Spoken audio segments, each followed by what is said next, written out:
If fantasy and romance are what you seek, featuring heroines who aren't quite so meek, with book talk and Instagram full of deceit, simply listen to our podcast, Our Picks of the Week.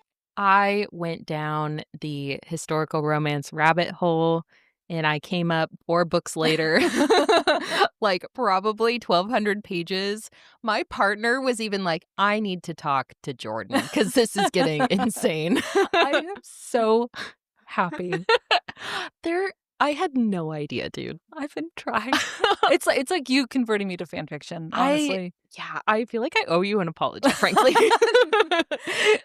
Just keep reading all of her books. That's fair. Because, dude, Lisa Kleypas is on some fucking, like, who did she have a deal with? Like, devil, demonic? There's no way one person writes so many great books. Dude, because these are all, I'm eating up every single fucking one of them. But it's funny. So I read Dreaming of You by Lisa Kleypas, which is the second book in the Gambler's Den series, I think. I had no idea there was a series. Well, it's funny because we will be talking about on the pod, if we haven't already. Yeah, this might be in the future, or I don't know. The first book in this series, which is Then Came You.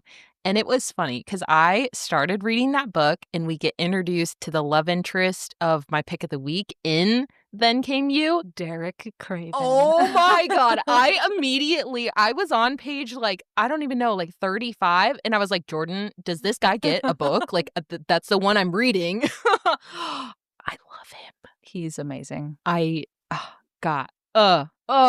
way she builds secondary characters into her plot. Dude.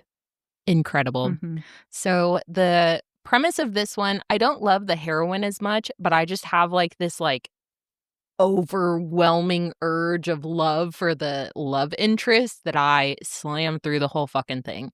The premise, the heroine of this one, I forgot her name. Sarah Fielding. Oh, okay. Sarah. She is an author and she wrote this very popular book on prostitution, basically in Victorian times. Sure. Regency. Time isn't real anymore. I don't know history. It's super popular, and so she is doing research for her next book where she's going to focus on like casinos and gambling and all kinds of shady activity. She's like a social welfare kind of crusader type. Yeah, but she also is the most like sheltered. She lives out in the country. Her parents are older. She's an only child. She wears glasses. So we like start out. She is in the streets of like the sketchy part of London on her own. She has a gun in her purse and she's taking notes on like the crazy activity occurring. And she's like, wow, I've never heard that term before. Like, what does that mean? And it's like, every curse word you could possibly imagine. And she's like, this is some like good ass shit material for my book. Until a guy is dragged past by these 2 people and they start beating the shit out of him in this dark alley. And she's like, I should probably like do something about it. But like also like I'm a lady. I'm not even supposed to be out here. And then they pull out a knife and start to cut his face. And she's like, all right, I need to do something. And she's like, back up. I'm going to shoot. And they're like, okay, lady. And then she shoots him. And she's like, okay, I'll shoot him in like the leg or something or off to the side to warn straight through the throat. She murders someone in a dark alleyway. So that's how we start. And the man that was getting his face ripped off was none other than Derek Craven, my favorite person on the entire book fantasy. But how did Mr. Craven, like, he's a badass.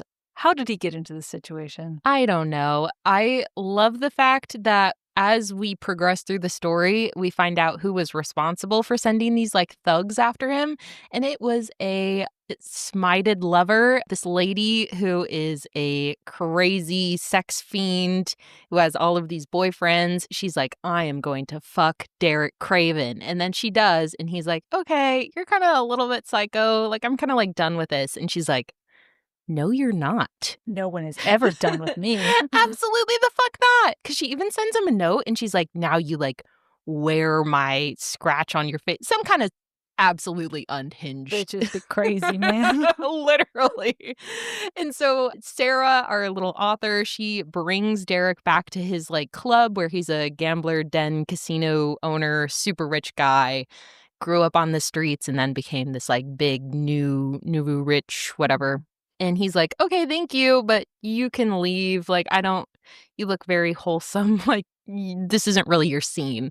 Except everyone in the club is like, wait a second, did she write Matilda? And they're like, yeah, that was my book. It was, a compilation of societal. And they're like, oh my God, you have to tell me. Like, Matilda's my favorite chick. Like, she's a prostitute, but she like made it. Like, is she doing well? Because people think Matilda is a real person. Yeah. And Sarah's like, well, actually, it's like, amalgamation of all of the people that interviewed. And they're like, I don't know what any of that means, but like, can you tell me more about like what Matilda's doing these days?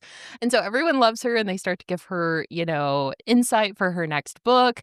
And there progresses the romance between Derek Craven and Sarah. And he thinks that he's like not good enough for like actual real love.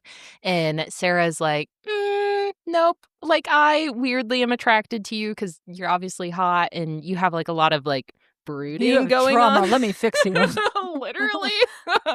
And there progresses a kind of unhinged romance. I ate up every single second of it. So, readers, to do justice to why Katie is obsessed with Derek Craven, I'm trying to catch up on Then Came You because we're going to be recording it very soon. So I just read the scene that you were describing between Derek Craven and Lily Lawson, who's the heroine of Then Came You. And there is this moment where Lily has got some fucking trauma of her own, and she's like, I hate men, and like, I don't get what all this physical shit is about. And Derek Craven like puts his hand on like the arms of her chair and leans over, and he's like, I could convince you. Oh, God. I think that was the scene that I texted you. It is that scene.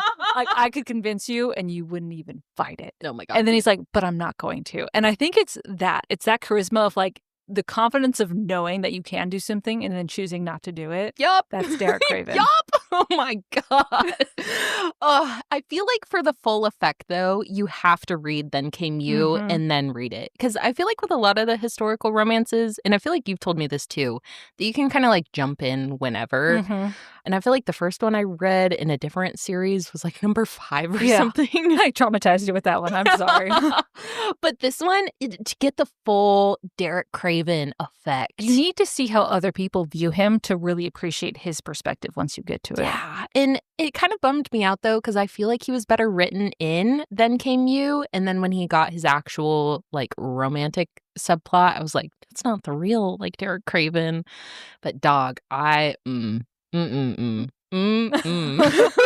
my God. I had a little bit of an unhinged moment reading this. Similar books, though. Six of Crows by Leigh Bardugo. Obviously, one of the main characters in that one is younger Derek Craven. Yeah, I was going to say almost identical. Yeah.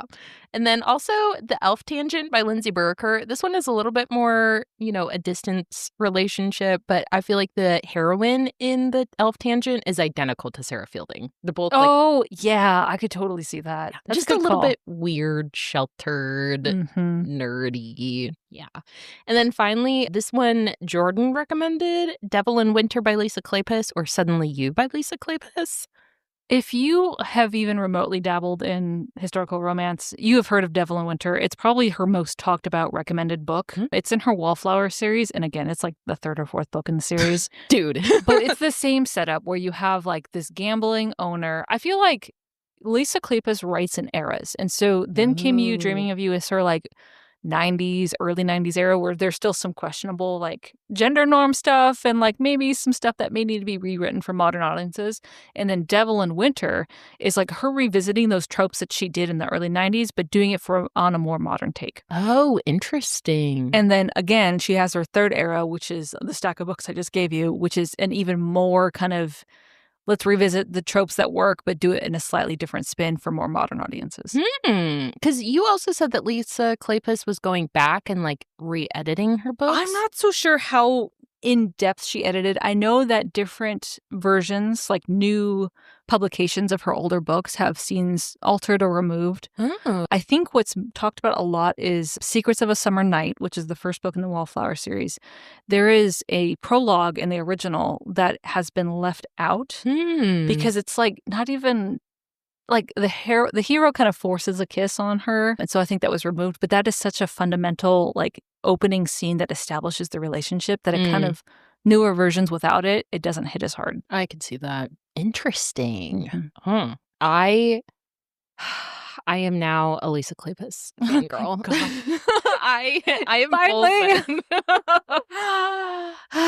Yeah, so just do yourself a favor, read Then Came You, and then read Dreaming of You to get the full Derek Craven story arc. Because he also, oh my God, the epilogue has him with his daughter.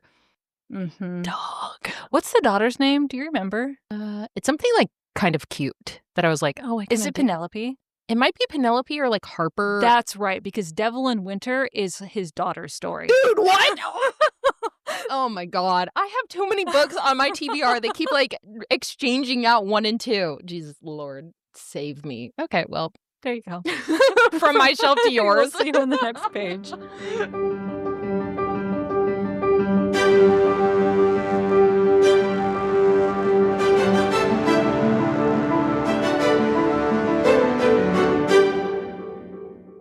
Hi, readers. Like what you've been hearing? Check out the Spice Archive at notanotherheroine.com to see all of our reviews and ratings. And if you'd like to support our growing library, find us on Patreon and get access to exclusive bonus content. If you'd like to just listen, we post new episodes every Monday and Wednesday on Spotify, Apple, and Amazon. Thanks for listening.